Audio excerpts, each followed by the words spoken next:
Hi guys, my name is Olga Noel and I make ball jointed dolls. A couple of you asked me about how I make dolls and what is the process, and I'm today here to talk about it a little bit.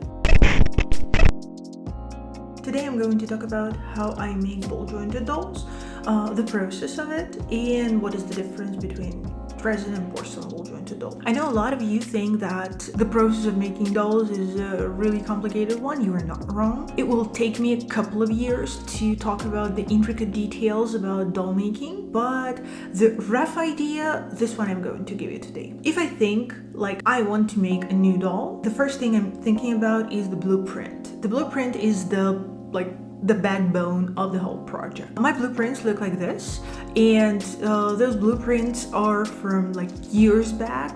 I know that a lot of people don't really like making blueprints, but for me personally, blueprints are the only way to approach the project because, in my opinion, blueprint can give you motivation at some point when you don't feel like making dolls, you are slacking, and the blueprint can give you motivation to continue. Blueprints are good this way, and they also make you plan ahead. For me, it's a very good thing. I remember me staying on this blueprint stage and hating it. Ultimately, later on, when I didn't skip the blueprint stage, I'm really grateful to myself that I stuck around and I finished it, and I have all the measurements for the body.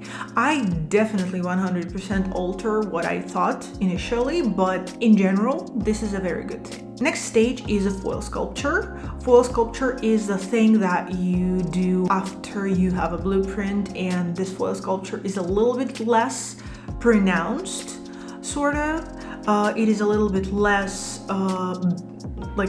if you have this much of a blueprint, this much you're going to have in foil sculpture. We use it in order to make the doll hollow. Then you take this foil out and your doll becomes hollow on the initial stage, on the prototyping stage. Next stage is sculpting itself. I sculpt a lot. You probably saw me sculpting body and limbs separately. Body is a very big thing for me. I start with it, then limbs, and I really like making legs themselves. I don't really like making hands, but hands in the end they're pretty easy, so I leave them at the last point. The final part for sculpting is sculpting feet and hands and the face, multiple heads. For me, this is the best thing to do. But I personally adore sculpting faces. I adore sculpting hands, the feet. This is a candy for me, like a cake that I eat after a huge meal, and I still really enjoy it. Then it's the spray painting time, and I spray paint multiple times, sanding in between.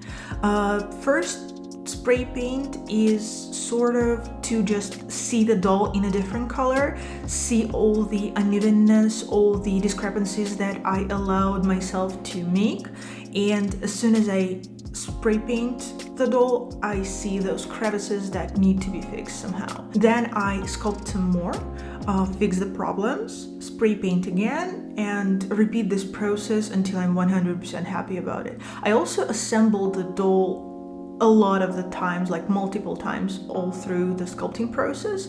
This is a very important step for me. I don't understand people. I know that there are people who don't assemble their doll until the final product is there.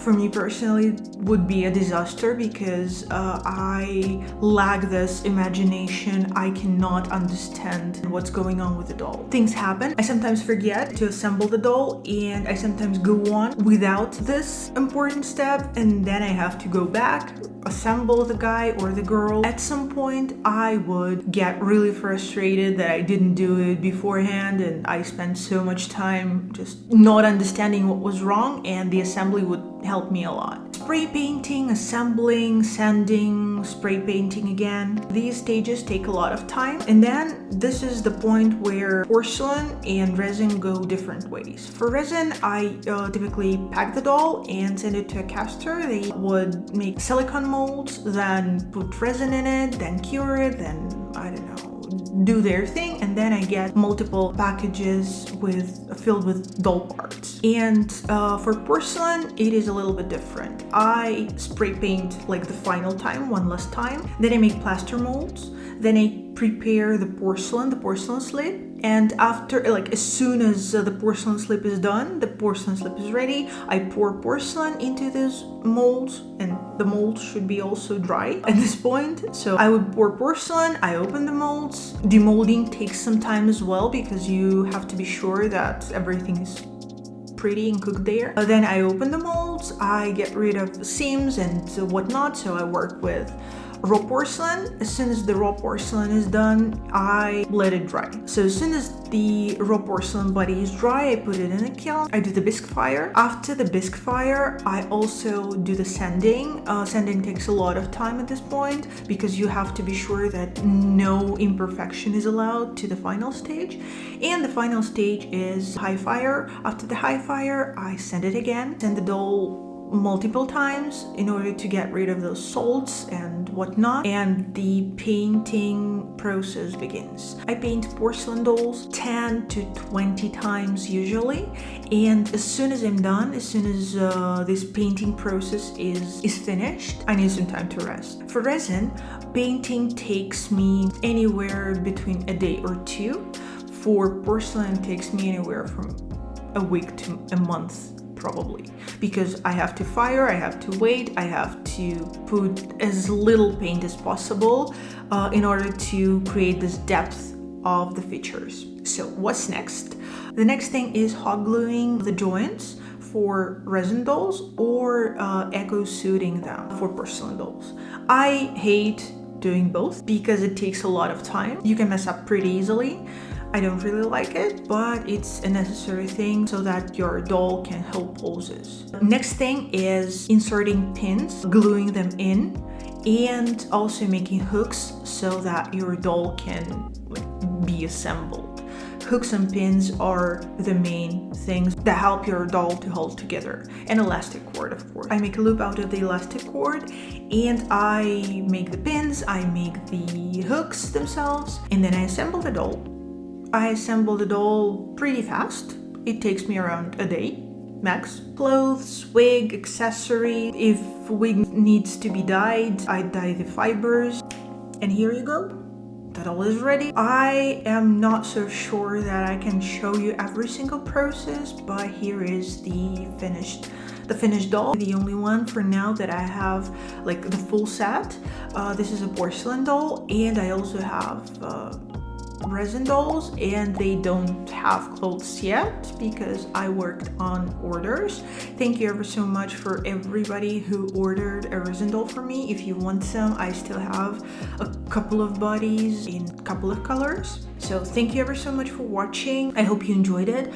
I hope that my talk showed you that this is a multi-stage process. It takes me a lot of time. It takes me around a year to finish a doll in normal circumstances. Right now, the circumstances aren't normal for me. My latest doll, the boy that I'm making, it took me some time. I was very active last fall. Then since February, I started pouring myself into resin more, so the boy got less attention. Right now, with the boy, I'm on the stage of making hands and feet and faces, and as soon as I'm done, I'm going to be spray painting him. So if you're waiting for the boy doll to be released and to be made in porcelain, please wait a little longer. After that, I promise I'm going to think about making him in resin, but I'm not really sure that I'm going to do that. Probably like the next step for resin dolls is a little bit different body for girls.